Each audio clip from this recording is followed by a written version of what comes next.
കയാക്കിങ്ങിനിറങ്ങിയ യുവാവിനെ തിമിംഗലം വിഴുങ്ങുന്ന വീഡിയോ നാം കണ്ടു കാണും.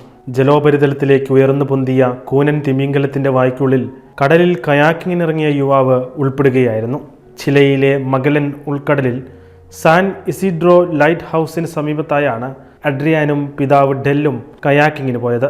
ഒപ്പം മറ്റൊരു കയാക്കിങ്ങിലുണ്ടായിരുന്നവർ യുവാവിൻ്റെ വീഡിയോ എടുക്കുന്നതിനിടെയായിരുന്നു നടക്കുന്ന ഈ സംഭവം. എന്നാൽ ഈ സംഭവത്തെ ബൈബിളുമായി ബന്ധപ്പെടുത്തി ഒരു ചാനലിലെ അവതാരിക സംസാരിച്ചതാണ് ഇപ്പോൾ വൈറലാകുന്നത്. ഒരു അന്താരാഷ്ട്ര മാധ്യമം ഈ വാർത്ത തത്സമയം റിപ്പോർട്ട് ചെയ്തപ്പോഴായിരുന്നു യോനാ പ്രവാചകൻ മത്സ്യത്തിനുള്ളിൽപ്പെട്ട സംഭവവുമായി ബന്ധപ്പെടുത്തി ഈ വാർത്ത റിപ്പോർട്ട് ചെയ്തത്. യോന 3 ദിനം മത്സ്യത്തിനുള്ളിൽ കഴിഞ്ഞിരുന്നു. എന്നാൽ അഡ്രിയാൻ 5 സെക്കൻഡിൽ താഴെയാണ് ചെലവഴിച്ചത്.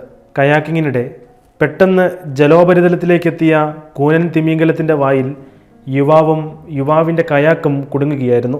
നിമിഷങ്ങൾക്കുള്ളിൽ തന്നെ തിമിംഗലം യുവാവിനെയും കയാക്കിനെയും പുറത്തേക്ക് വിടുകയായിരുന്നു. മകനോട് സമാധാനമായിരിക്കാൻ ആവശ്യപ്പെടുന്ന പിതാവിൻ്റെ ശബ്ദമടക്കം ഉൾപ്പെടുന്ന ദൃശ്യങ്ങൾ ഇതിനോടകം വൈറലാണ്. മരിച്ചുപോയെന്ന് കരുതിയെന്നാണ് അഡ്രിയാൻ അത്ഭുത രക്ഷപ്പെടലിന് ശേഷം മാധ്യമങ്ങളോട് പ്രതികരിച്ചത്. തൻ്റെ പിതാവിനെ തിമിംഗലം ആഹാരമാക്കുമോ എന്ന ഭീതിയായിരുന്നു ആ നിമിഷങ്ങളിൽ തോന്നിയതെന്ന് യുവാവ് പ്രതികരിച്ചു. സാന്റിയാഗോയിൽ നിന്ന് 3000 കിലോമീറ്ററിലേറെ ദൂരെയാണ് മഗല്ലൻ കടലിടുക്ക്.